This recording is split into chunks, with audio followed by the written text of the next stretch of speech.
Beleza. Boa tarde, pessoal. Tudo bem? Obrigado por terem vindo. Deixa eu compartilhar aqui então minha tela. Então, a ideia dessa conversa é mostrar para vocês um pouco, né, do que vem de próximo, né? Vocês acabaram um bootcamp, vocês estão aí, né, deram os primeiros passos aí rumo a uma mudança de vida, né? Espero que todo mundo consiga, chegue lá, mas é um caminho que não é tão fácil, ele é árduo, é um caminho difícil. E eu vou mostrar para vocês um pouco do que vem pela frente, né, para quem acabou de se formar aí num bootcamp e está aí, né, como nos primeiros passos aí sendo um programador júnior, né? Programador júnior seja back-end ou front-end. Os exemplos que eu vou dar aqui são todos de back-end, tá? Assim, em termos de código, mas serve igualmente para quem é da área de front-end. Então, a gente vai falar aqui muito, né, sobre conceitos, né, mais do que especificidades de cada linguagem. Então, serve para todo mundo aí, tá? Eu não estou acompanhando as perguntas que o pessoal está fazendo, tá, Mara? Então, se alguém fizer uma pergunta, não sei se vale a pena guardar para o final, ou a gente vai fazendo ao longo da apresentação. Talvez guardar para o final, a gente garanta que consiga passar por todo o conteúdo, né? E aí, no final, a gente responde aí umas perguntas. Você me ajuda a organizar aí as perguntinhas, tá? Pode Então, vamos deixar, lá. fico de olho aqui.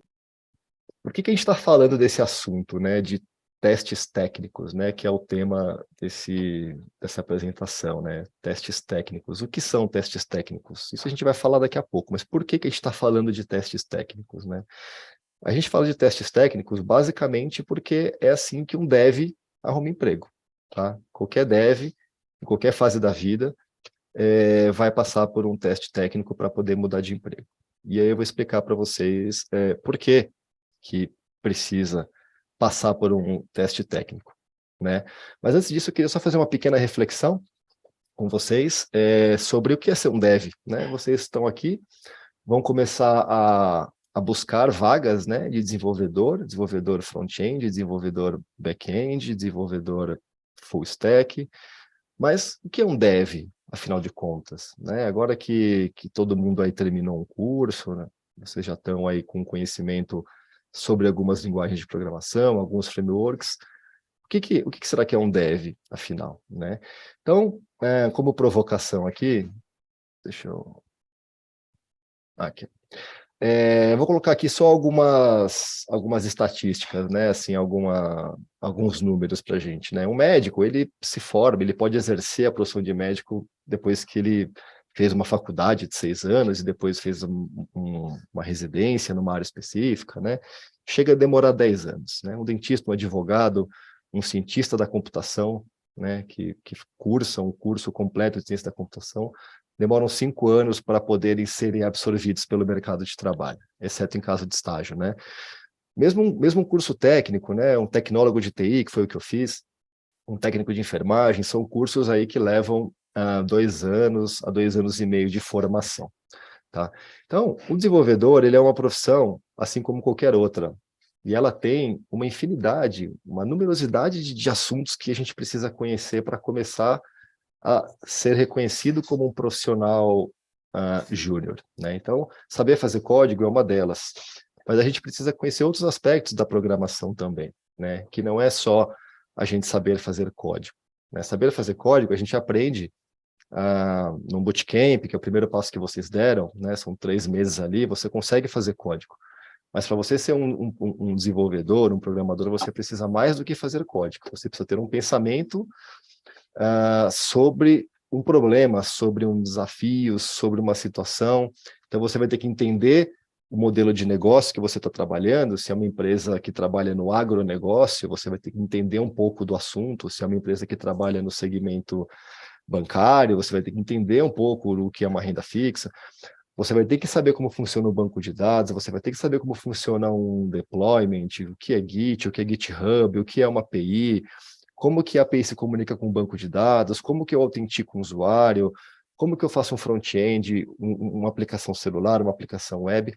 Então, tem muita coisa que a gente precisa saber para se tornar um desenvolvedor completo. Tá? Vocês deram o primeiro passo, estão todos de parabéns, mas a jornada de vocês, ela continua, tá? Vocês ainda têm coisas que vocês vão ter que fazer para conseguirem mais facilmente encontrar o primeiro emprego de vocês, tá bom?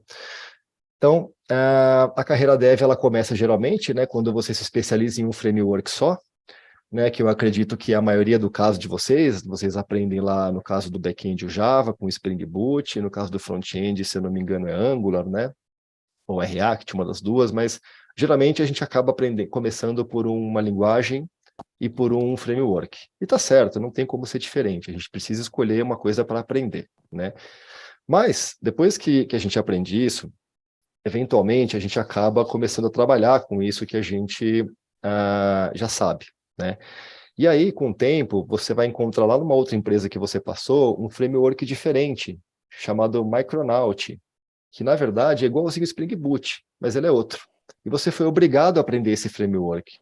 Então, nesse momento, você já incorporou aqui na sua bagagem mais um framework. Você já é um programador Java que agora conhece dois frameworks, Spring Boot e Micronaut, né? Nessa hora a gente pode cortar os frameworks, né? Porque senão cada framework novo você vai ficar colocando no seu currículo, vai ficar uma coisa que uma hora não vai ter espaço. Então a gente resume isso, né? E agora que você já conhece mais de um framework, você já é considerado um programador Java Júnior, né? Você já conhece ali razoavelmente bem o Java, já conhece o Spring Boot, já conhece o Micronaut, e aí, tempo passa, você é contratado por uma outra empresa, ainda como um programador júnior, e nessa empresa o pessoal usa Go, né? E aí você vai ter que aprender Go, não tem jeito, você é um programador, você não é um programador Java. Então, quando você chegar lá e tiver o Go, você vai ter que aprender Go. E quando você aprender Go, ao invés de você colocar no seu currículo que você é um programador Java, Golang, né, júnior, você vai, na verdade, pleno, né? Porque nesse momento você já conhece duas linguagens, você já conhece ali mais de um framework, né? Então você já está caminhando para ser um profissional pleno. E aí não vale a pena você colocar o Java, colocar o Golang no seu currículo. Então a gente tira isso tudo fora, né? E você acaba sendo um programador pleno, né? Isso aí vai acontecer depois de uns 2 anos e meio, que você tiver de experiência profissional, né? Você já vai ser considerado um programador pleno. E isso vai acontecendo para diversas tecnologias, né? Então você vai conhecer o Clojure, que é uma linguagem funcional. Pô, nem sei o que é funcional. Pois é, um dia você vai ter que saber, né? Você vai ter contato com bancos de dados. Desculpa. Você vai ter contato com bancos de dados, né? Então vai ter contato ali com DynamoDB, que é um banco não relacional ali da Microsoft, desculpa, da AWS. Você vai ter contato com SQL Server, que é um banco de dados bem corporativo da Microsoft. E aí, nesse momento, você vai começar a ver que o seu repertório de ferramentas está aumentando cada vez mais. Você já conhece 3 linguagens de programação, você já conhece 2 ou 3 tipos de bancos de dados, você já participou de 2 ou 3 projetos diferentes. E nesse momento, você vai ver que o número de vagas, que as oportunidades de trabalho que você consegue se encaixar, elas vão aumentando, né? Vai aumentando, porque você já tem mais habilidades na sua carteira. Então, você fica exposto a mais vagas, né? Mais gente quer pessoas que saibam Java, Go, DynamoDB, SQL Server.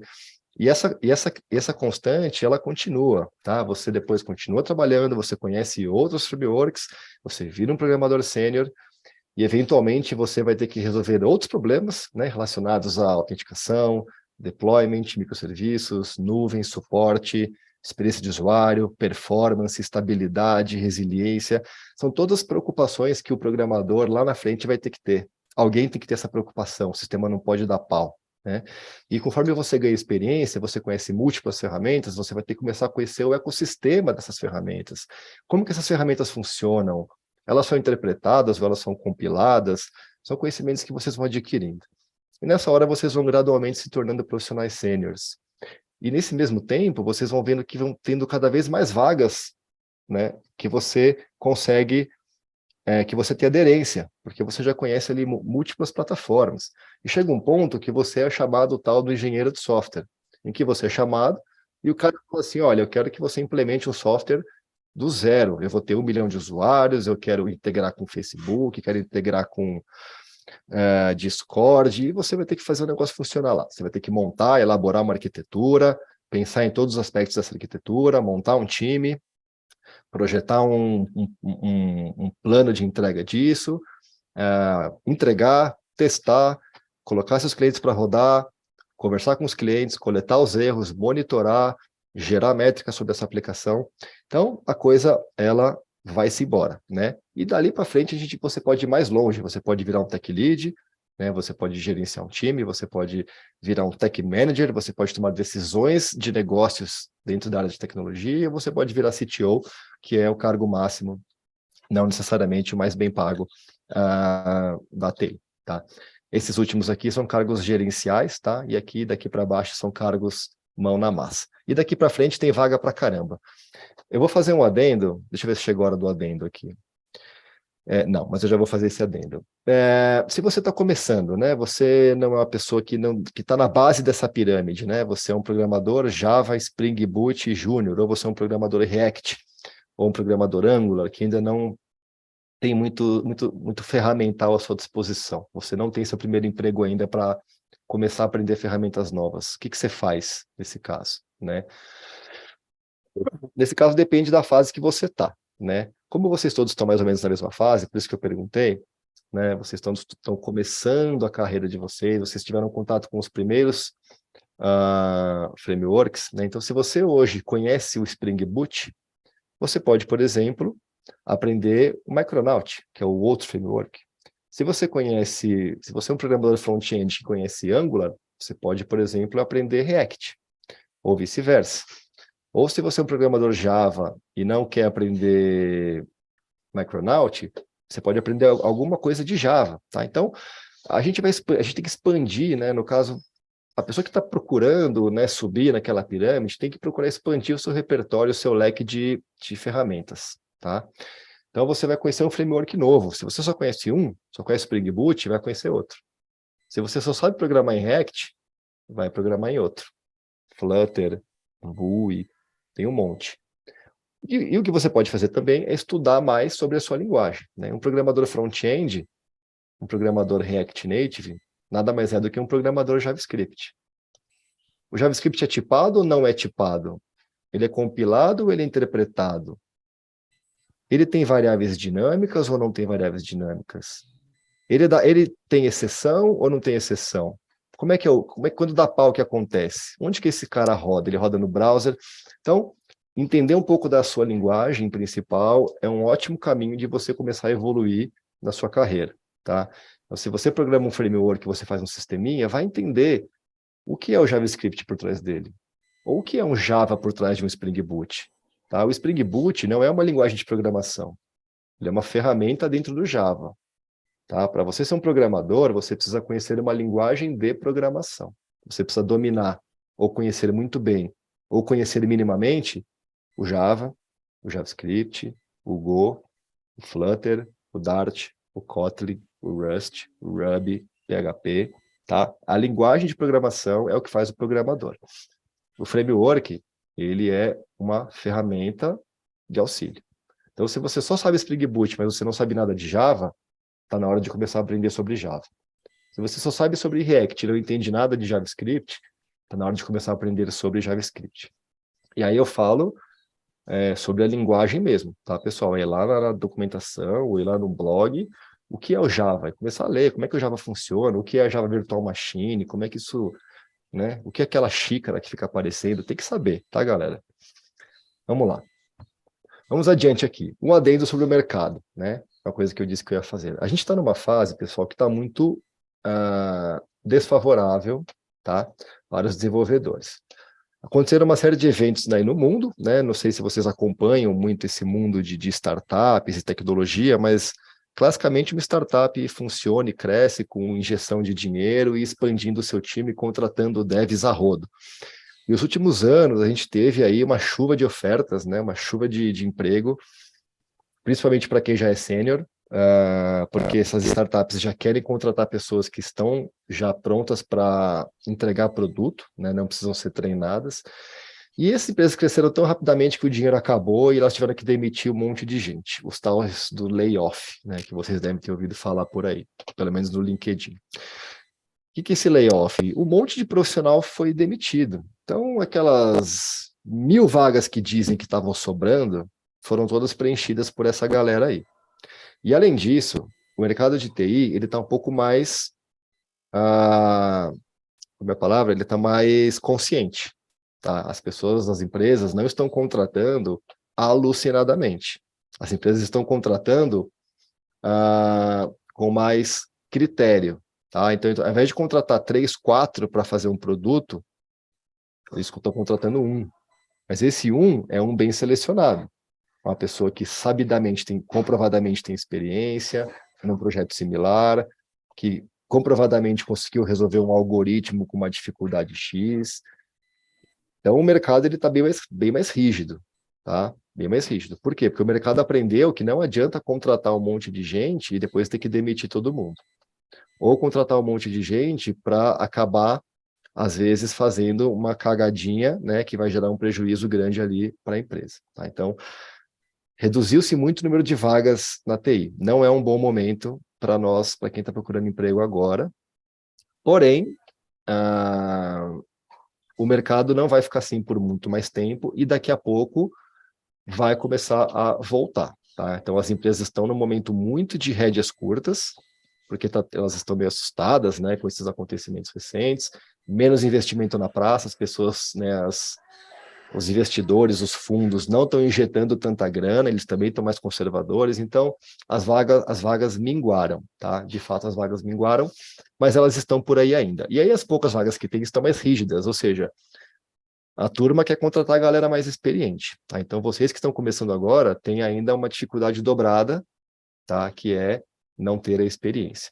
Mas há projeções, não minhas, né, projeções de vários estudiosos, de que o mercado, o mundo sempre vai ser deficitário nessa área, sempre vai faltar gente. Então, aquele que for persistente, né, e continuar estudando e continuar tentando as vagas, uma hora vai aparecer, porque as vagas estão aí, só que elas estão mais difíceis, tá? Então, não é para desanimar vocês, é só para dizer para vocês que se vocês continuarem estudando, não desistirem, uma hora vocês vão acertar, tá certo? Vamos adiante. Eu não posso perder a hora aqui. Uma história sobre Tech Lead. Eu vou contar rapidinho, porque eu já passei um pouco do que eu queria, né? Imagina, eu vou contar uma historinha inventada, mas que é o mundo real, que acontece em todos os lugares. Imagina um Tech Lead, tá? Que tem ali um time com 3 programadores, ele tem lá um sênior e 2 plenos, e ele está com muita demanda de recurso, né? O produto está começando a crescer, ele tem muita coisa para fazer e o time não está dando conta, e ele precisa contratar um programador. Mas ele tem um orçamento baixo, né? Ele tem ali, digamos, R$ 2.000, não sei, né, para contratar um programador. Então, esse Tech Lead vai ter que contratar um programador júnior, né? Ele vai ter que contratar ali um cara que esteja começando na área. Um programador júnior hoje que já está empregado, né, ele consegue aí fazer uma mudança para um trabalho um pouco melhor, ele vai ganhar ali os seus R$ 3.000, mas dificilmente você vai conseguir puxar um programador, né, que já está ganhando ali mais ou menos isso em outra empresa, por um salário relativamente baixo, né, dado esse orçamento. Então, o que esse tech lead vai ter que fazer? Ele vai ter que contratar um cara como vocês, sem experiência, né? Vocês provavelmente vão aceitar, né, um salário dessa natureza, porque vai ser uma porta de entrada para a empresa, para o trabalho, você vai lá, vai desenvolver habilidades, e aí você vai escalar, né, tua carreira, tua renda, né? Então, vale a pena, às vezes, você, né, sujeitar o seu primeiro emprego num salário que, às vezes, não é aquele ideal, mas pelo menos você entra lá, e dali você cresce, né? Então, esse tech lead vai ter que contratar uma pessoa sem experiência. Como é que esse cara contrata um cara sem experiência? Você imagina que o tech lead ele quer produzir, ele quer ser mais rápido, ele está aumentando o time para ser mais rápido. Mas ao contratar uma pessoa nova, o time passa a ser mais lento. Por quê? Porque esse cara sênior que está aqui, ó, ele vai ter que gastar o tempo dele, não só ele, mas esses 2 aqui também, para poder treinar o cara que entrou agora. Então, o time, quando entra uma pessoa nova no time, o time perde produtividade. Parece incrível, né? Mas é verdade. Por quê? Porque uma ou 2 pessoas precisam parar o que elas estão fazendo, sentar do lado do cara e falar assim, ó, nosso sistema funciona assim, funciona assado, aqui está a aplicação em Java, você faz um clone no GitHub desse jeito, e vai ensinando as pessoas, essa pessoa. Essa pessoa vai fazer um código ali, mais ou menos no começo, vai ter que ter uma revisão, né, uma pull request, esse código vai ser revisado, quem revisar vai demorar mais de revisar, porque vai ter mais erros para corrigir. Então, a produtividade do time cai, tá? Ou seja, o cara, quando vai contratar uma pessoa nova, ele quer ter certeza que essa pessoa vai dar certo no time. Ele quer ter certeza que esse cara vai vir para, depois de investimento de 2 meses, treinando, esse cara vai começar a produzir. E aí, depois que esse júnior foi treinado, ele vai começar a produzir com menos erros, o pleno e o sênior vão poder voltar às atividades deles, e aí o time vai ganhar tração, tá? É investimento, demora 2 meses, 3 meses, às vezes demora até mais. Então, quando a pessoa, o cidadão, tech lead, contrata uma pessoa nova, ele quer ter certeza que a pessoa vai dar certo no time. Não só no aspecto técnico, mas no aspecto de soft skills, que você já deve ter ouvido falar. Se a pessoa sabe se comunicar bem, sabe se comportar em equipe, sabe ouvir, aceita críticas, né? Enfim. Então, esse tech lead, ele vai ter que testar esse cara para ver se esse cara ele é apto a participar do time, para ver se esse cara vale o investimento. Como é que ele testa isso? Com teste técnico. Por quê? Porque vocês não têm experiência comprovada para dizer assim, olha, eu sei o que eu estou fazendo. E mesmo quem tem, eu tenho experiência comprovada. Eu já tenho 10 anos que eu tenho aqui no meu currículo, na minha carteira, tá lá. Mas ainda assim, quando eu vou mudar de empresa, os caras fazem um puta teste técnico daqueles que você se lasca, porque eles são muito criteriosos, né? Dependendo do tipo de vaga, as vagas que eu procuro hoje são vagas para empresas americanas, né? As vagas quando eu vou olhar, né? E eles são super criteriosos, então tem que saber algoritmos, tem que saber como funciona a memória, é um negócio de louco, tá? Então, os testes técnicos, eles existem para todos, em todas as fases. E os testes técnicos que vocês vão passar no começo não são diferentes, tá? Então, esse é o porquê que a gente está falando sobre testes técnicos, porque eles vão aparecer na frente de vocês cedo e tarde, tá? Vão aparecer o tempo todo. Então, a gente vai falar um pouquinho sobre eles. Antes disso, deixa eu compartilhar com vocês aqui duas coisas que eu já falei e aí eu vou compartilhar agora, que é o seguinte. Aqui. O primeiro deles é com relação à faculdade, né? Lembra que eu comentei, pô, o médico demora 10 anos, o dentista demora 5 anos, tal. Tem um site que chama, né, Ensine a Você Mesmo, Ciência da Computação. Infelizmente ele está em inglês, mas eu acho que tem uma tradução em português, tá? Eu não tenho certeza se a tradução está completa, mas aqui ele te passa todos os tópicos que você precisaria estudar para você virar um cientista da computação completo. Tá? Cada tópico desse, gente, vai levar 3 meses de estudo. Tá? São tópicos complexos, são tópicos longos, você vai ter que debruçar. Cada um desses é um livro que você vai ter que ler. Então, tá vendo aqui, dentro de redes, né, isso aqui fala sobre redes, pacote HTTP, chamadas de API, autenticação. Para você entender isso, você vai ter que ler um livro inteiro sobre isso, fazer os exercícios desse livro. Tá? Então, quando eu digo que o caminho ele é um pouco longo, é porque vocês inevitavelmente vão ter que passar um pouquinho de cada um desses temas aqui. Tá? Vocês não vão se aprofundar porque vocês são júniores, mas vocês têm que saber o que é o sistema distribuído, tem que saber o que é um compilador, tem que saber o que é um banco de dados, tem que saber como funciona a rede, tem que saber tudo isso aqui, sistema operacional, a diferença entre Linux e Windows. Isso é básico até para programadores júniores, tá? Então, esse aqui é a primeira indicação de conteúdo para vocês, tá? Quem puder e quem conseguir, vale a pena dar uma passadinha por aqui.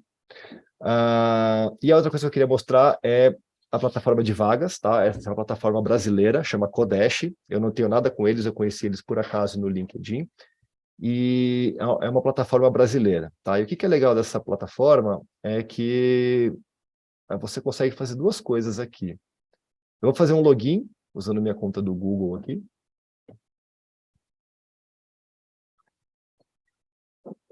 Essa plataforma, gente, primeiro, a gente consegue ver algumas vagas, tá? Então, para você que já está ali com mais ou menos 6 meses a 1 ano de estudo, você pode vir aqui e aplicar para algumas vagas, tá? Então, tem vagas aqui pleno, sênior, né? Deixa eu ver as vagas de estágio, e júnior pleno. Vamos ver aqui se tem alguma coisa. Então, são lugares que vocês podem começar a procurar por vagas, tá? Mas, né, procurem por vagas quando vocês se sentirem minimamente preparados para isso, tá? Então, aqui, ó, vocês podem ver que tem vagas variadas aí, né, sobre... para júniores tem pouca, né? Só tem 4. Essa era uma coisa que eu queria mostrar, e a outra é com relação aos desafios. É o que a gente vai falar hoje, os testes que vão comprovar que você tem qualificação para pleitear aquelas vagas, tá? Então, hoje você já pode vir nesse site aqui, ó, e escolher um teste para fazer. Se você não passar, não tem problema, você pode refazer o teste depois. Mas por que é importante você pelo menos fazer um teste desse? Porque você vai ver o quanto você não sabe. Você vai ver o quanto o que você precisa estudar de próximo, né? Então, se você é um programador Java, por exemplo, ó, Flutter aqui, ó. Estou estudando Flutter agora, uma linguagem que eu estou querendo aprender mais. Você ó, pode vir aqui Java Spring básico ou praticante, né? Ó, tem mais de um, ó, JavaScript e Java Spring, ó.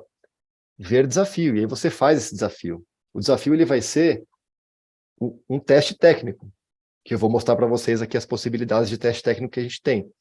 Mas ele é um teste técnico, tá? Então, você vai passar por uma bateria de perguntas que tem tempo e você vai ter que responder, tá? Rola um pouco de pressão aí, né? Rola uma ansiedade, mas é na prática desses exercícios que vocês vão adquirir habilidades. E mais importante do que isso, você vai ver o que você não sabe, tá? Então, quando você fizer esse desafio aqui, você pode até gravar a tela, né? Você grava a sua tela, mas você não compartilha, porque isso aqui é proprietário, mas você depois pode assistir o seu vídeo e dar pause nas perguntas que você não entendeu nada.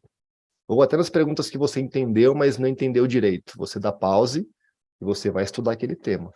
Tá? Vai ter uma pergunta aqui, ó. Ah, o que é um Java Bean? Sei lá. Se você não conseguir responder direito essa pergunta, você vai ter que estudar mais sobre Java Bean. Tá? Seja qual for o tema da pergunta, você vai ter que ir lá estudar. Então, esses desafios que tem aqui, é uma forma de vocês saberem o que vocês têm que estudar de próximo. Tá? Você vem aqui, escolhe um desafio, toma pau, vai lá estudar o desafio, as coisas que você não sabia, você passa a aprender. Dali 7 dias, eu acho que ele libera para você fazer de novo. Você faz de novo, toma pau de novo, vai estudar alguma outra coisa, e assim você vai caminhando rumo a tirar uma nota mínima. Quando você tirar uma nota mínima aqui, se tiver 70% nesse desafio aqui, você vai começar a ser considerado pelas empresas como um potencial candidato. Ó, esse cara aqui, ó, fez 70% em Java, em JavaScript, em Angular e SQL. Ó, o cara deve manjar. E aí você começa a ser chamado para entrevistas, tá? Então, muito embora vocês ainda tenham um caminho de estudo pela frente, já vale a pena começar a fazer desafios nessa plataforma e em outras também, para começar a praticar um pouco dessa questão aí. Beleza? Beleza, né? Então vamos adiante aqui.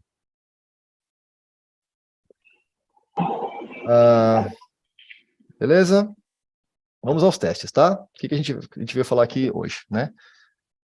Basicamente tem 5 tipos de teste. Teste do complete o código, o teste do qual é o output, teste de lógica abstrata, projetinho e live coding. Eu vou falar de cada um deles separadamente, porque cada um desses testes eles acontecem em fases diferentes do processo seletivo, tá? Então vamos começar aqui pelo teste do complete o código. Esse teste ele é o mais comum, ele é o que mais tem, tá? Tem uma ferramenta super legal chamada HackerRank, que é essa daqui, e ele te dá uma série de testes dessa natureza. HackerRank é o melhor lugar para você aprender sobre uma linguagem de programação. Você quer aprender Java?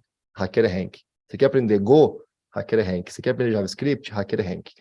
Eu quero aprender Spring Boot, não é HackerRank. Aqui você vai aprender sobre a linguagem e sobre ciência da computação. Você vai aprender sobre loops, recursão, iteração, manipulação de listas, manipulação de string, formatação de datas, conversões de inteiros para strings, de booleanos para sei lá o quê. Então, aqui nesse site você vai ter desafios progressivos sobre assuntos relacionados à programação e você pode escolher a linguagem, tá? Então aqui, ó, nesse cantinho, ó, deixa eu passar aqui para frente, o HackerRank, né?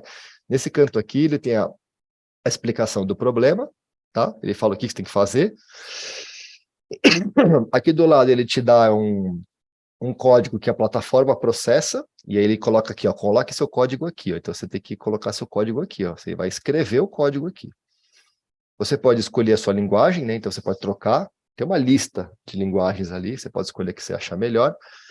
E no final você vai executar esse código e ele vai te dizer se você foi bem ou mal, né? Ele vai rodar uma bateria de testes e ele vai dizer, ó, você falhou no set, seu código tá uma merda, não tá funcionando nada, você falhou em tudo. Então você volta e tenta de novo, tá? No HackerRank não tem tempo, mas no mundo real, geralmente, esses testes têm tempo, tá? O outro, eu vou falar um pouquinho mais de cada um daqui a pouco, tá? Eu vou só passar rápido aqui. O teste do complete o código, ele também pode ser múltipla escolha, mas ele ainda assim é um teste que tem uma linha faltando aqui, ó, né? Então você vai ter que completar o código com alguma opção. A diferença desse para o anterior é que nesse aqui você tem um código livre, e nesse aqui você tem uma opção específica, né? E nesse aqui você não consegue executar teste, você mentalmente tem que saber se vai dar certo ou não. No outro você pode errar várias vezes, tá? Então você pode rodar o teste 1000 vezes, pode falhar 1000 vezes, não tem problema. O que vale é a última submissão. Então, o teste do complete código também pode ser do tipo múltipla escolha. E olha o tempo aqui, ó, 3 minutinhos. Difícil. Esse teste aqui, quando ele é de múltipla escolha, ele é o tempo mais curto. O outro teste que é aberto, geralmente você tem meia hora, 1 hora para fazer. Então, dentro de uma área júnior, né, dentro de um desenvolvedor minimamente júnior ali, o que é que tem que saber, né, para você ser considerado aí um programador júnior e começar a ser considerado pelos tech leads aí mundo afora, né? Então, basicamente, você precisa saber sobre condicionais, qualquer linguagem, não importa, tá? Sobre os tipos, né? O que é um inteiro, o que é um booleano, o que é uma string, como você converte esses tipos, né, entre um e outro, como é que eu converto de booleano para string ou de string para inteiro, e por aí vai. Muita coisa sobre string, né? Então, como é que eu recorto uma string? Como é que eu separo a string em sílabas? Como é que eu substituo todas as letras A pela letra E? Como é que eu separo cada letra dessa palavra? Milhares de coisas relacionadas sobre string. O básico sobre datas e formatações de data, né? Então, como é que eu subtraio uma data da outra? Quantos dias de diferença tem entre esses duas datas? Como é que eu mostro para o usuário um formato brasileiro de data ou um formato americano, né? Que o mês é invertido com o dia. Então, a data é a mesma, mas como é que você apresenta isso para o usuário? Né? Você tem que formatar essa data, né? Então, como é que você faz isso? Você tem que saber sobre loops. Todos os tipos o for, while, do while, for each, que todos, na verdade, são loops, né? São iterações, mas com algumas regrinhas que variam. Exception handling, que é tratamento de erro. Como é que funciona o erro no JavaScript? E o erro no Java? E o erro no Go? A linguagem que você domina, né? Você tem que saber como é o erro dela, como é que você lida com erros nessa linguagem. E você precisa saber sobre collections, coleções, listas, mapas, para começar. Depois tem mais uma cacetada de coleções aí que vocês podem vir a conhecer. Tem que conhecer bem um ou dois frameworks, tá? Então, Angular e React, ou Spring Boot, Micronaut, enfim, tem que conhecer, ou React e Spring Boot, né? Tem que conhecer 2 frameworks, e o básico ali de programação cliente-servidor. API, o que é uma requisição HTTP, como é que funciona o banco de dados, como é que funciona o Git, né, o que é o Maven, né, o que é o Gradle, como é que eu faço teste unitário. Então, tudo isso é o mínimo, tá? Você tem que saber um pouquinho de cada um desses para poder começar a ser considerado aí um programador júnior, tá? Parece bastante? E é. Por isso que eu falei que o caminho ele é um pouquinho longo, né? Próximo. O segundo tipo de teste é o teste do qual é o output, tá? Ele não tem código nenhum faltando, mas ele pede que você responda ali qual é o resultado daquela computação. Então ele te mostra um código, né, que você vai ter que ler na sua cabeça, entender cada palavra que está escrito ali e pensar qual seria o resultado, né? Então, se eu aqui que sou um programador Java não souber o que é uma linked blocking queue, acabou. Pode ir embora, você não vai conseguir acertar essa questão. Você pode chutar, ou você pode ter uma noção. Mas, às vezes, por que não é um array list aqui? Alguma coisa o linked blocking queue tem diferente do array list. Os dois são uma coleção de inteiros, está aqui, ó. Mas o que muda de um para o outro? Provavelmente, ó, está relacionado aqui, ó. Um deles deve inverter a lista, eu também não sei, né? Mas eu deveria saber para poder acertar essa questão, tá? Então, se você não sabe o que essa setinha faz aqui no Java, ó, isso aqui é um lambda, né? Esse parênteses, a setinha e as chaves é um lambda. Como é que um lambda funciona dentro de um new thread? O que eu estou fazendo aqui? Eu estou criando uma thread. O que isso implica criar uma thread? Já ouviu falar em thread? E essa exceção aqui, ó, throws interrupted exception. O que é isso? Então, esse teste do qual output, ele é um teste que você precisa saber cada palavra do que você está lendo. Senão, tem uma chance alta de você não ir bem. Tá? Esses testes aqui do output, é bem provável que vocês não vão encontrar. Ele é mais comum em fases mais sêniores. Tá? Então, por exemplo, o teste do qual output, ele não te fala nada. Você precisa adivinhar tudo. Ele fala assim, ó, qual é o valor retornado pelo método em caso de itens igual a tal? E itens eu quero dizer esses itens aqui, ó. Então, isso aqui é uma função que recebe um argumento.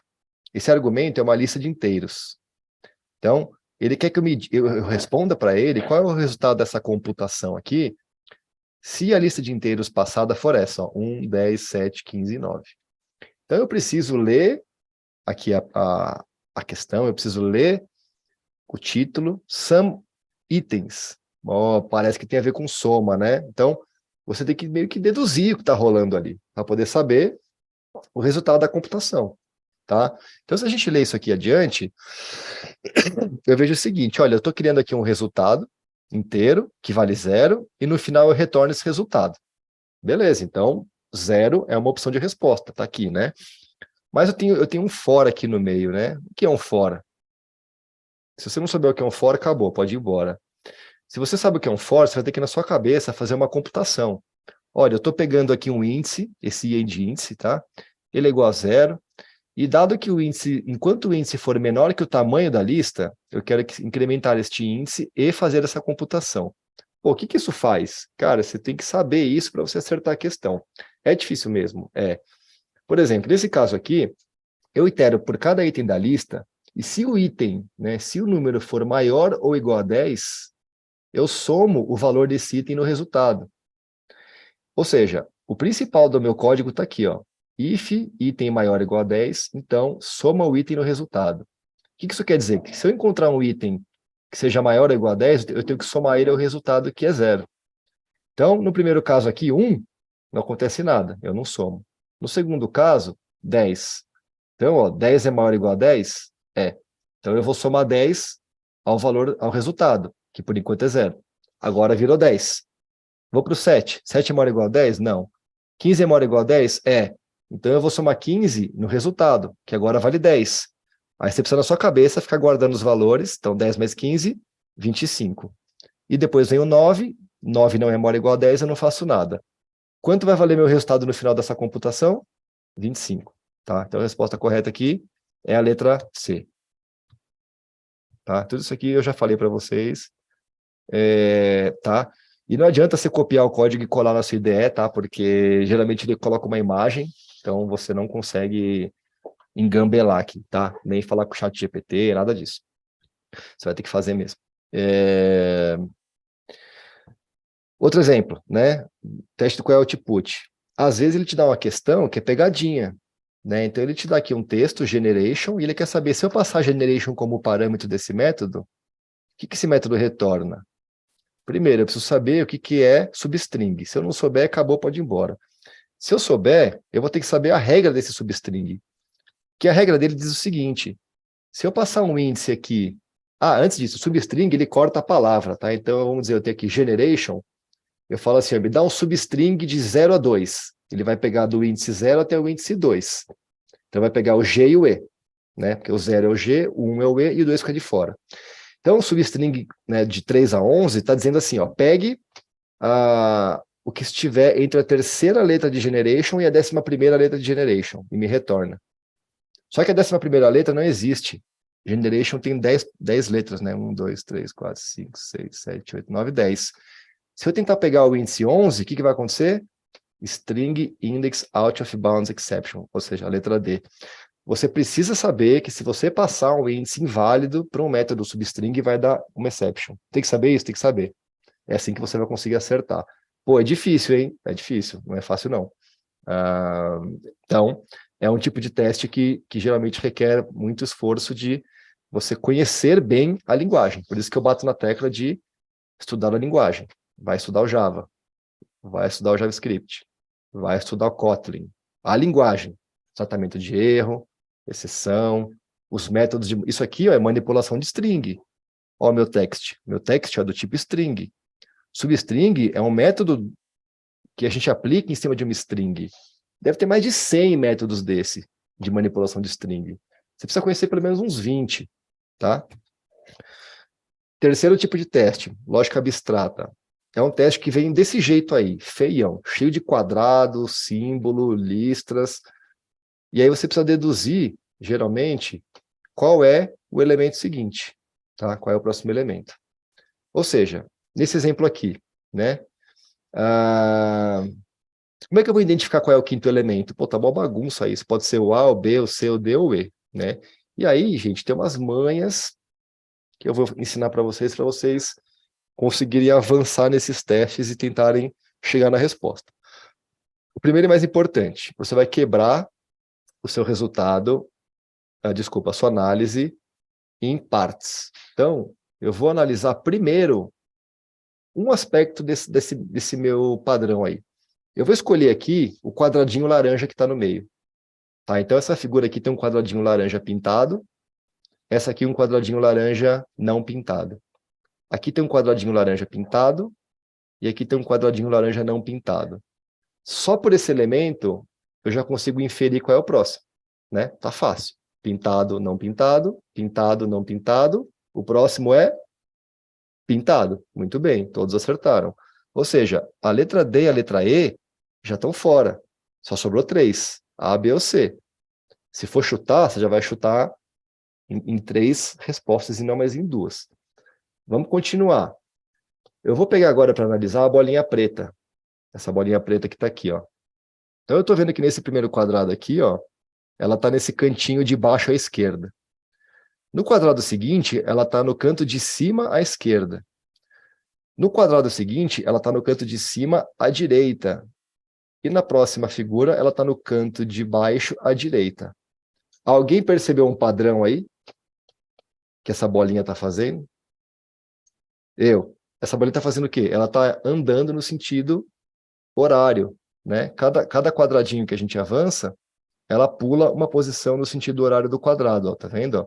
Ela sai daqui, aí ela vem para cá, depois ela vem para cá, e depois ela vem para cá. Seguindo essa lógica, né? O próximo quadradinho, esse próximo quadrado aqui, ó, aonde que a bolinha preta vai estar? Alguém tem alguém tem um palpite aí qual é a letra final, A, B ou C? Deveria ser. Para C. Tudo bem. Deixa eu ver uma coisa aqui.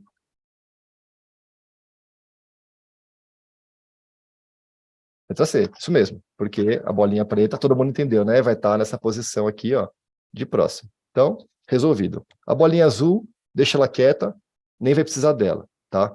E se fosse precisar, a gente ia ter que entender o padrão dela. Mas ele é um padrão meio esquisito. Depois vocês podem tentar adivinhar qual é, tá? A aula vai ficar disponível para vocês aí também. Então, a gente vai olhar as formas, tá? Como eu te falei, bolinhas, quadradinhos. A gente vai olhar os tamanhos, né? Então, a bolinha aumenta, a bolinha diminui, o quadrado é grande, o quadrado é pequeno.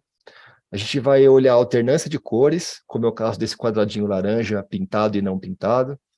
A gente vai olhar a posição dos elementos. Esse elemento está mudando de posição ao longo dos quadradinhos, né? E qual direção que ele está indo? Qual é o padrão, né? E as quantidades, tá? Quantidades, a gente vai ver um exemplo agora. Aqui é só para dizer que eliminou a D e a E, né? E que a resposta certa é a C. Aqui, ó, último exemplo desse caso, né? Tem aqui, ó, quadradinho pintado de preto em cima, quadradinho pintado de preto embaixo. Aqui, ó, o padrão já está claro, né? O próximo quadrado vai ser o quê? Quadradinho pintado de preto em cima. Ou seja, A, B ou C. Já matamos a D fora.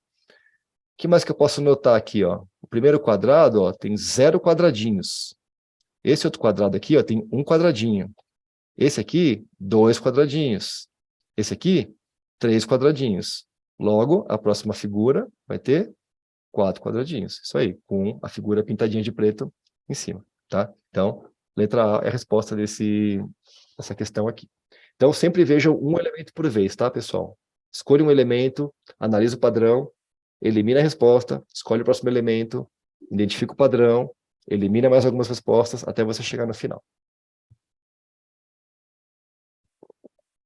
Reconhecimento de padrões, tá? Esse é a palavra-chave aqui para esse teste.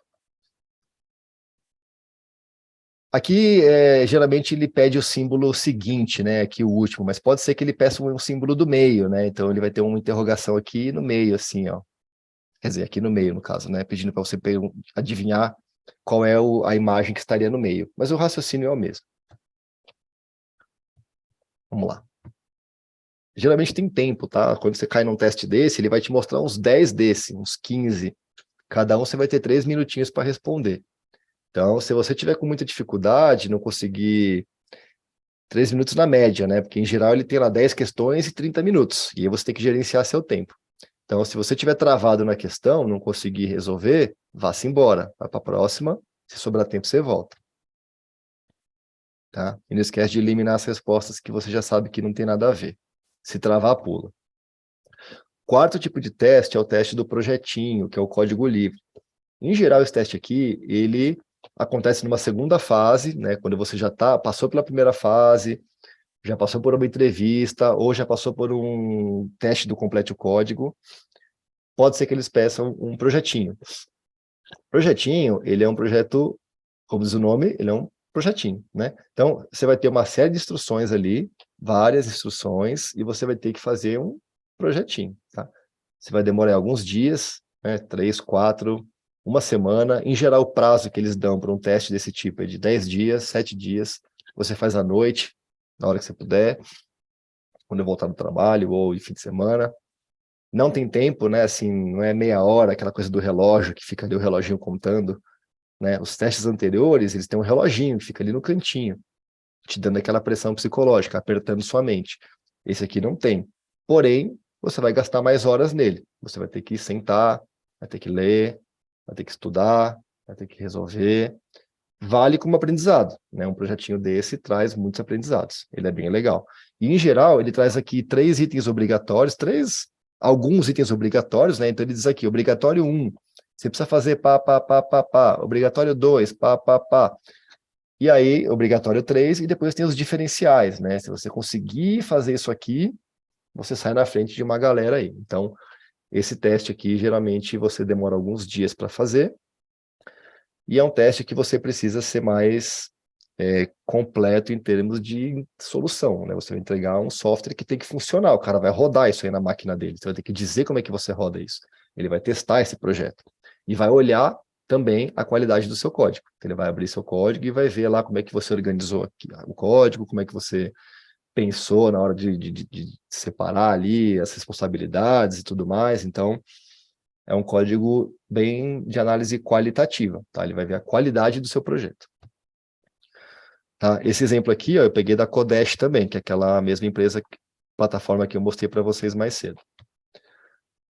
No meu GitHub, eu tenho esse projeto aqui resolvido, tá? Eles tiraram esse projeto do ar, então tudo bem. E eles mesmos que pediam para você colocar no seu GitHub o resultado do projeto, tá? Porque eles iam lá olhar. Então, esse era um projeto público, tá? Que eu fiz há um tempão atrás, eu acho que eles já mudaram o modelo. Mas quem tiver curiosidade, eu fiz ele no meu repositório, eu vou passar o link depois no final. Eu fiz em Go, tá? Esse projeto. Como eu falei, ele é um projeto que, né, demora mais para ser feito, né? Dias, semanas, então você tem calma para fazer, não tem aquela coisa do tempo, né? Por outro lado, é muito fácil você copiar e colar da internet, né? Tem muito projeto parecido, similar, você vai lá, copia o principal, muda alguma coisa, né? Então, não é todo mundo que faz esse tipo de teste. Eu tenho visto bem pouco testes do tipo projetinho por aí, tá? Eu tenho visto mais testes do tipo complete o código e live coding, que é o que a gente vai falar agora, né? Pode ser que nesse projeto aqui a pessoa peça um vídeo, no final para você ir lá e falar, eu fiz assim, eu criei uma classe controller, eu criei uma classe de repositório e tal, eu separei desse jeito por conta disso, tá aqui as minhas rotas, não sei o que. Então, você pode apresentar um pouco do seu projeto por vídeo, tá? O live coding. Live coding é, na minha opinião, o teste mais difícil de todos, tá? Mas é mais difícil, assim, de longe, porque ele é um teste que vai medir a sua capacidade de resolver problemas, tá? E os problemas que os caras te passam são problemas difíceis, né? Então, geralmente entra uma pessoa bem técnica na sala com você, tá? Um profissional de 15 anos de casa, o cara que é o picão da empresa lá que está te entrevistando, ou o tech lead, alguém que é bem gabaritado, e às vezes entra mais de um desse, né? Entram 2 ou 3, e eles colocam uma pergunta ali para você, vocês compartilham a tela, e você tem que responder essa questão ali na frente deles, né? E aí você tem que conversar com eles sobre o que você está fazendo e o porquê você está fazendo, por que você acha que aquela forma é melhor. E aí, se você fizer de um jeito que às vezes não é o jeito mais eficiente, ele vai te questionar por que você está fazendo assim e qual seria a outra forma. E aí é nessa hora que você fica assim, pô, tem outro jeito de fazer isso? E aí é nessa que vem a dificuldade, porque sempre que você resolve um exercício no live coding, o cara na hora te traz o mais difícil. Na hora ele traz outro. E outro. E ele vai ver até onde você vai. Até onde você vai. E aí, uma hora você acerta, uma hora você erra, e também gera um nervosismo, uma ansiedade. Nesse tipo de teste, eles avaliam muito a sua capacidade de comunicação. Então, geralmente, eles dão um problema assim, bem vago, né? Um problema bem com pouca informação. E aí eles querem medir o quanto você pergunta sobre as coisas que você não entendeu, o quanto que você clareia o requerimento antes de começar a fazer o código. Então, esse tipo de teste ele avalia não só a sua capacidade técnica, mas também a sua capacidade de interpretação e resolução de problemas, tá? A depender do nível que você tá, esse teste é difícil pra caramba, porque a galera vai muito longe no questionamento, tá? Eu já tive perguntas que o cara me pergunta assim, cara, como que funciona o hash map do Java? Aí eu não sabia responder, porque eu sou usuário do HashMap. Eu, como desenvolvedor Java, eu uso o HashMap para programar. Alguém lá da Sun Microsystem, nos anos 90, implementou um HashMap. Mas eu não sei como é. Mas eles podem chegar nesse ponto de perguntar. Se você fala assim, ó, eu vou usar um HashMap aqui para resolver esse problema. E aí ele fala, legal. Aí você resolve o problema. E no final ele, agora me explica como é que funciona um HashMap. Então, pode vir de tudo. Oi? Acho que vazou um áudio aí, né? Então, esse é um teste super difícil, tá? Os americanos só fazem ele, os gringos, tá? Em companhias americanas, startups, é só esse, geralmente entra o dono, o CTO e mais um cara fodão de TI lá, e eles começam a fazer várias perguntas para você. É super difícil, mas não é impossível, tá? Eu não sei se para júniores esse teste está sendo feito, tá? Eu acho que é mais teste do complete o código.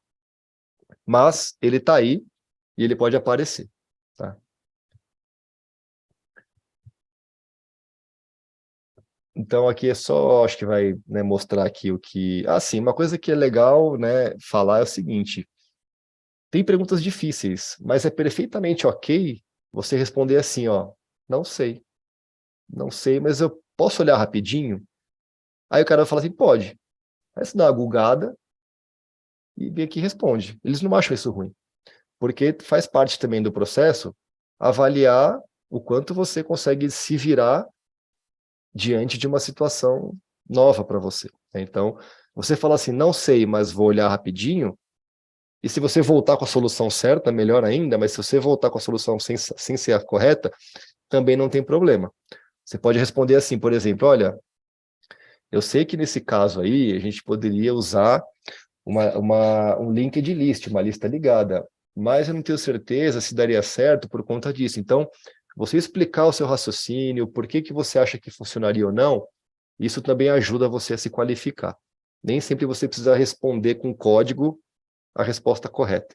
Mas se você entender o problema e conseguir trazer para o recrutador que você entendeu o problema, que você entende as soluções, mas você só não consegue implementar porque você não pesquisou o suficiente, não tem problema, você consegue levar a conversa adiante, tá? Então, não é um interrogatório, é uma conversa, o cara quer ver como é que você lida com situações ali diferentes ou novas, tá? Deixa eu ver que horas são, pessoal. 3 horas. Vamos para a parte prática. Então, isso de explicar a linha do pensamento que eu falei, né? Se você não sabe exatamente como é que faz, mas você sabe mais ou menos, é válido você falar, olha, eu não sei exatamente, mas eu sei mais ou menos, funciona assim, tá? E aí pode ser até que o cara te responda, tá correto, a parte que você não sabia, é isso, aí o cara vai e te ensina. Então, esse teste é legal que você sempre acaba saindo com uma coisinha nova aí também no final. Então, vamos fazer um teste desse prático, tá? Tem um GitHub meu aqui, eu coloquei lá um projeto, para quem quiser ir lá olhar, tá? Eu vou mostrar aqui para vocês o que tem nesse projeto. Eu coloquei umas questões lá, tá? Alguns testes que vocês podem praticar. Então, aqui no meu GitHub, né? Você vem aqui, ó, esse aqui, Flight News, é a resolução daquele projetinho que eu falei para vocês. Foi feito em Go, tá? Então, quem tiver curiosidade, quem quiser tentar rodar a aplicação, instala o Go na máquina, quem quiser depois olhar um pouco como é que é uma aplicação em Go, né, você pode entrar aqui, dar uma fuçada. Mas o que eu queria mostrar para vocês hoje é esse aqui, ó, testes técnicos, tá? Aqui dentro de testes técnicos, eu criei 2 módulos, né? Um para Java e um para Go. Um para Go porque eu gosto de Go e um para Java porque o Java é a linguagem mais pedida aí nas provas, tá? Então, a gente vai falar um pouquinho de Java aqui. Então, aqui, se você fizer um checkout desse projeto, né? Você pode ler aqui como é que você usa, né? E nesse projeto, a gente vai ter aqui, ó, então, eu estou com ele aberto aqui, ó, né? Só a parte do Java, tá? Testes técnicos, /Java. E aqui eu tenho um teste que eu vou resolver junto com vocês, que é um teste de condicionais, né? Então, eu tenho aqui testes de algoritmos, testes de condicionais, testes de loops, de operações de string, né? Você depois pode vir aqui tentar resolver todos eles, tá? Todos os testes, eles são no modelo Complete o Código. Você tem aqui uma explicação. Desculpa, a gente tem uma explicação, um código vazio e um pacote de testes, onde você vai ter os respectivos testes para as suas questões, tá? Então aqui, ó, loops A, né? Eu tenho aqui, ó, increasing loops. Então esse aqui vai testar se o seu código está funcionando ou não, tá? E a gente vai resolver um desses aqui, ó, para esse aqui, ó, condicionais toll. Toll é um pedágio, tá? E eu vou abrir aqui os testes desse toll, tá? Os testes estão aqui dentro. Toll test. Eu vou separar esse cara aqui numa aba aqui do meu lado. Eu estou usando aqui o IntelliJ, tá? Para quem não conhece, é uma IDE, é a minha favorita. Pode usar Eclipse, pode usar NetBeans, pode usar VS Code, qual você se sentir mais confortável. Eu gosto do IntelliJ, é uma IDE grátis, tá? A versão de comunidade, a versão comunitária. Então você, né, o que eu vou fazer? Eu vou pegar os meus testes aqui e vou rodar. Todos eles vão falhar. Por quê? Porque eu não tenho implementação nenhuma. Então, meus testes aqui, ó, todos falharam, eu tenho 8 testes aqui que nossa missão é escrever um código aqui dentro que faça com que todos esses testes passem, tá bom? Então, vamos fazer isso junto. Vamos ler o problema, tá? Toll é um pedágio, tá? É importante saber inglês? Não precisa nem falar, né? Hoje em dia, se você não sabe inglês, comece a estudar inglês junto com programação. É super importante. Por quê? Muita literatura, muito material do YouTube, ou muito blog, muito texto escrito, está em inglês. Se você sabe ler inglês, né, pelo menos ler e escrever, você aumenta o seu alcance com relação a materiais bons de estudo. Então, você vai poder estudar coisas que foram escritas por poloneses, indianos, americanos, russos, coisa de qualidade, tá? Se você não fala nada de inglês, você vai estar restrito ao mercado brasileiro. Você só vai ler blogs de brasileiros. Não que seja ruim, mas é que no mundo, gente, tem tanta coisa que o Brasil acaba ficando pequeno com relação ao que tem no mundo afora, tá? Então, você saber inglês, você abre aí um leque de possibilidades de estudo para você conseguir ler, né, sobre assuntos, ler um livro em inglês, ler um blog em inglês, ler um artigo em inglês, pegar um projeto em inglês. Então, se você tem dificuldade com a leitura e escrita do inglês, vale muito a pena começar a ir atrás disso hoje, ontem, tá? Porque vai expandir muito aí as possibilidades para vocês, tá? Então, eu fiz isso aqui em português, de propósito, para poder facilitar o treinamento aqui, tá? Mas a escrita do código eu vou fazer em inglês, tá? Porque em português eu acho que fica esquisito. Então, o toll é um pedágio e ele tem aqui a regra, né? Dado um veículo, retorne o valor a ser pago no pedágio. Então, eu tenho o meu método, isso aqui é um método, né? Isso aqui é uma classe, então a minha classe pedágio, né? Eu tenho aqui um método da minha classe, que é calcular pagamento. Esse meu método, ele recebe um veículo como argumento, ou como parâmetro, tá? E ele retorna um double, que é um número. E aí a gente precisa implementar aqui um algoritmo que, dado um veículo tal, a gente calcule corretamente o valor do pedágio, tá? Então esse é típico de uma questão do complete o código nível fácil, tá? Então, ele tem aqui as regras, né? Que a regra é o quê? É o nosso algoritmo. Veículos com duas rodas não pagam pedágio. Beleza. Motos não pagam pedágio. Veículos de quatro rodas pagam 5,20. Tá bom.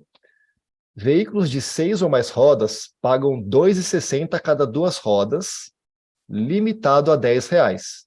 Pô, é muita regra, hein? Mas o teste também é assim. A gente vai resolver uma regra por vez. Veículos oficiais não pagam pedágio, independente da quantidade de rodas. Alguém falou algo aí? Então, veículos oficiais não pagam pedágio, ambulância, carro de polícia, tal, né? Dicas. Avalie a classe veículos, né? Os atributos da classe irão te auxiliar. Esses testes, muitas vezes, trazem dicas, tá? Então, ele tem lá o problema e embaixo ele tem lá alguma coisa que vai te ajudar a resolver o problema, tá? Então, aqui, ele dá uma dica para a gente olhar a classe veículo, tá? Então, eu vou abrir ela aqui. A classe veículo, ela tem aqui o número de rodas, né? Como um atributo private, que eu acesso ela pelo nosso getter. E a gente tem aqui um atributo se é ou não oficial. Então, o que a gente sabe do veículo? A quantidade de rodas e se ele é ou não é oficial. E é tudo que a gente precisa, né? Porque as regras giram em torno desses dois atributos, quantidade de rodas e se é não oficial. Vamos começar a implementação aqui, ó. Então, vou implementar a primeira. Veículos com duas rodas não pagam pedágio. Beleza. Então, se o veículo, né, get number of wheels, é o método getter do número de rodas, né, for igual a 2, o que eu vou retornar aqui? 0. Por quê? Porque veículos com duas rodas não pagam pedágio. Beleza, ó, já resolvi a primeira regra. Será? Vamos rodar meus testes aqui, ó.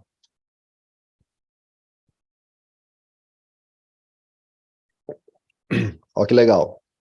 Já resolvemos dois casos de uso, ó. Já resolvemos o caso da moto normal, moto de civil, né? E moto de polícia. Nenhuma delas paga pedágio. Beleza. O resto está falhando ainda. Vamos ler a segunda regra.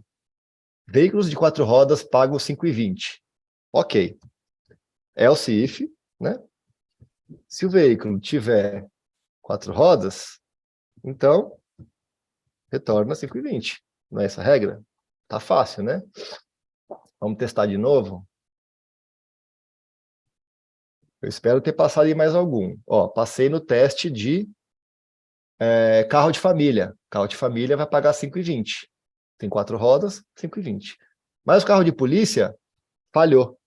O carro de polícia tem quatro rodas, né? Então, nosso algoritmo aqui está errado. Vamos consertar. Então, essa regra que eu botei aqui, ó, né, só serve para veículos não oficiais. Então, eu vou colocar um operador aqui, ó. Qual é o operador que eu vou usar aqui? Ou o E. O E. O E, porque são duas condições que eu preciso atender, tá? O veículo tem que ter quatro rodas e não deve ser oficial, tá? Então, aqui no caso é o E, né, que a gente vai usar o operador, né, AND, e o veículo is not official. Eu vou colocar um negador aqui, uma exclamação, ele dá um negate, né? A gente nega a operação. Então, se o veículo é oficial, a gente vai negar. Então, um veículo de 4 rodas e não oficial. Vamos testar aqui.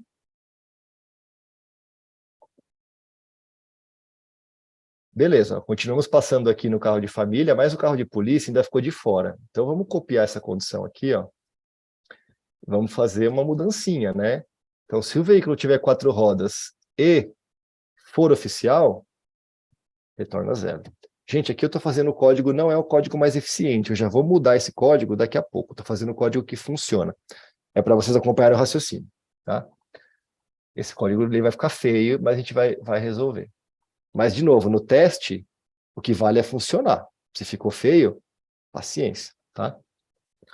Então, beleza, ó. Já diferenciamos aqui carro oficial de não oficial. Passou no teste do carro de polícia. Beleza. Bora aqui, ó, para caminhão de 6 rodas, né? Que tem o nosso teste aqui, ó. Caminhão de 6 rodas.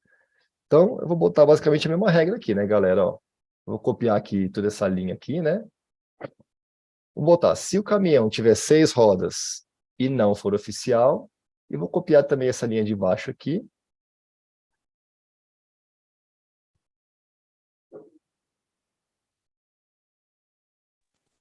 Acho que eu fiz... Perdi aqui. Aqui, e vou copiar também esse else if aqui, dizendo que se o número de rodas for 6, mais o veículo for oficial, retorna 0. E nesse caso aqui, ó, é o quê? É o caso do caminhão com 6 rodas que não é oficial. Vamos ler a regra. Veículos de 6 ou mais rodas pagam R$ 2,60 a cada 2 rodas, limitados a R$ 10. Então, se é R$ 2,60 a cada 2 rodas, esse veículo aqui tem 6 rodas, eu vou ter que multiplicar esse cara por 3, né? Então, eu vou botar aqui, ó, o número de veículos, o número de rodas desse veículo, tá? Que pode ser 6. E aí, ó, eu vou ter que... Como é que a gente faz aqui, né? Porque eu tenho lá 6 rodas, mas aqui diz que R$ 2,60 a cada 2 rodas, né? O negócio está meio esquisito aqui. Então, o que eu vou fazer? Eu vou ver quanto que custa por roda, né? Então, eu vou ver se 6 rodas, se 2 rodas, né, custam R$ 2,60, quanto custa uma roda?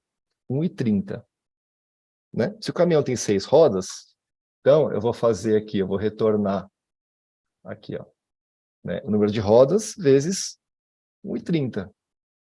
Acho que funciona, né? E o caminhão de 6 rodas não oficial, quer dizer, oficial, 0. Vamos testar. É assim mesmo, tá, gente? O teste do complete o código, você vai fazendo, e você testa, e você dá pau, e você refaz, ajusta um pouquinho, acha um bugzinho, tá? É uma iteração. Então, vamos ver aqui, ó. Parece que funcionou, né? Ó, eu passei no veículo de 6 rodas não oficial, e o veículo oficial de 6 rodas também deu certo.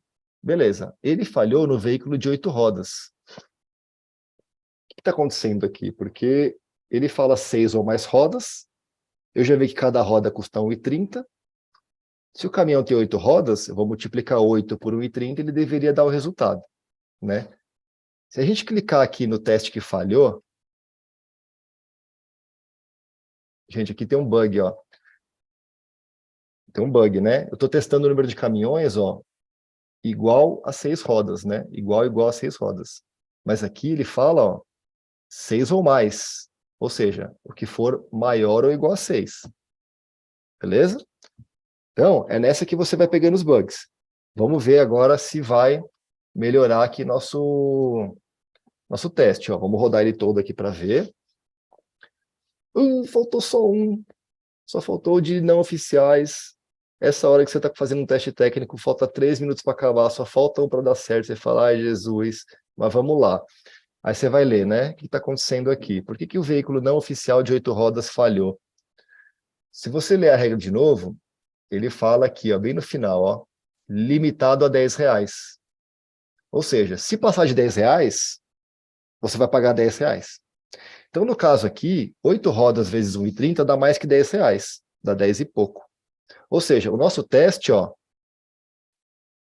O nosso programa retornou 10,40, que é a computação de 8 rodas vezes 1,30. Mas o teste esperava que eu retornasse 10, porque o máximo é 10, tá? Então, o que eu vou fazer aqui, ó? Vou mudar. Eu vou pegar, vou colocar isso aqui numa variável, tá? Vou chamar de resultado, result, tá? E vou fazer o seguinte, ó. Se o resultado for menor que 10, ou menor ou igual, tanto faz aqui nesse caso, né? Eu vou retornar o resultado. Se não, eu vou retornar isso mesmo, 10. Então, massa, né? Então, meu código está pronto. Vamos ver se funcionou?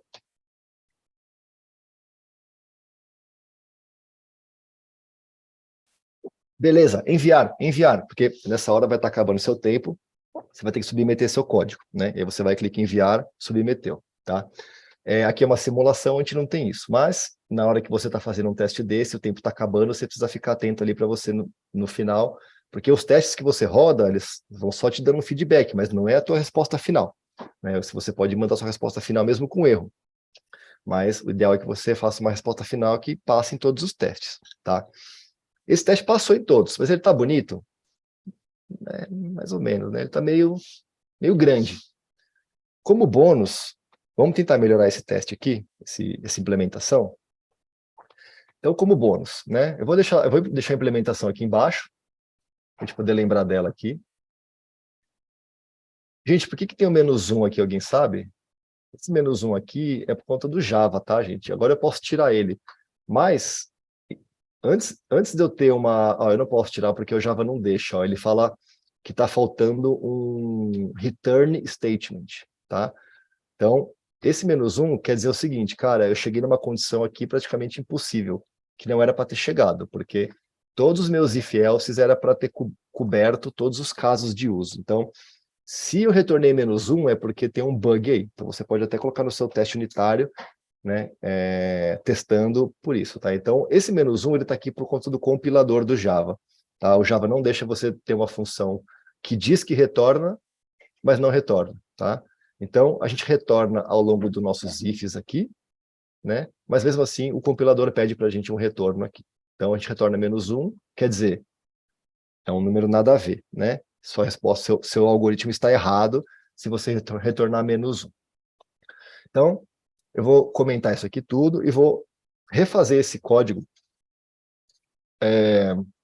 mais bonito. Aliás, eu não vou comentar não, eu vou deixar ele aqui mesmo. Eu vou ler de novo aqui, ó. Veículos com 2 rodas não pagam pedágio. Então, ao invés de eu ficar... Beleza, eu vou começar por esse cara aqui, ó. Né? Eu vou começar por essa regra aqui. Então, veículos de 2 rodas não pagam pedágio. E eu vou tirar essa regra daqui agora, tá? Eu vou só mover ela mais para cima por enquanto, tá? Eu vou tirar do bloco if-else e vou deixar ela como um if isolado aqui. Vamos só ver se eu não quebrei nada. Quando a gente faz um refactor, que é o que eu estou fazendo agora, eu estou preocupado em não quebrar nada. Então, todos os meus testes têm que continuar passando. Eu vou só refatorar meu código. Que mais que não paga nada? Tem mais uma condição que não paga nada, né? Então, se a gente começar a olhar a repetição de código, eu estou vendo que esse isOfficial, not isOfficial, eu tenho muita repetição de código aqui, né? Ó. Eu estou testando 2 vezes por veículo de 4 rodas aqui, né? Ó. Eu só mudo a condição de oficial, se não é. Eu estou testando 2 vezes pela condição de maior ou igual a 6 rodas. Então, esse isOfficial está me incomodando. Qual é a regra do oficial? O veículo oficial não paga nada. Ou seja, não importa quantas rodas ele tenha. Se ele for oficial, ele não paga. Agora sim eu vou usar outro operador que alguém falou aí mais cedo. Se o veículo tiver 2 rodas ou o veículo for oficial, eu retorno 0. Beleza? Porque qualquer uma dessas condições me atende. Ou tem 2 rodas, ou é oficial. Com isso, eu consigo reduzir, eu consigo remover esse teste aqui, ó, tirar essa cláusula, e eu consigo remover essa cláusula inteira. Ó. Por quê? Porque o teste de 4 rodas já está sendo testado aqui, e o teste de oficial aqui. Então, eu consigo arrancar esse else if inteiro fora aqui. Vamos ver se eu não quebrei nada?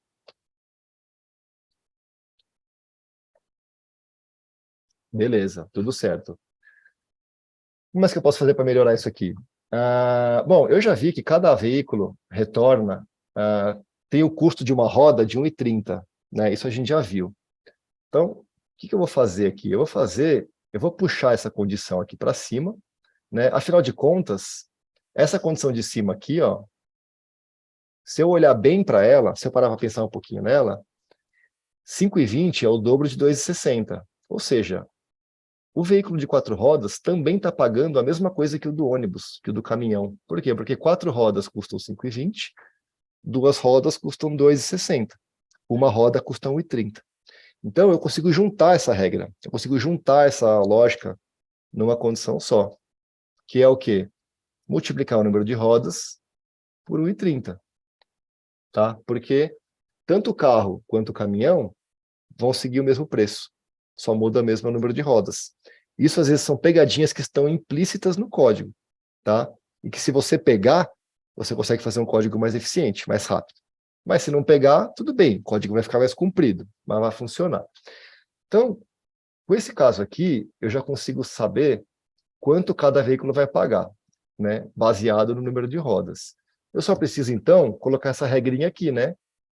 Que é a regrinha que testa, né? Que se passar de 10, eu tenho que voltar a 10.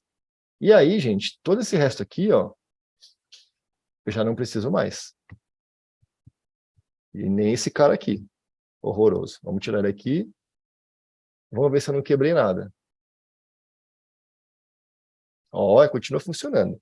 E aí, se você é uma pessoa versada na linguagem que você está respondendo aquilo, você pode, por acaso, conhecer um método do package math chamado min.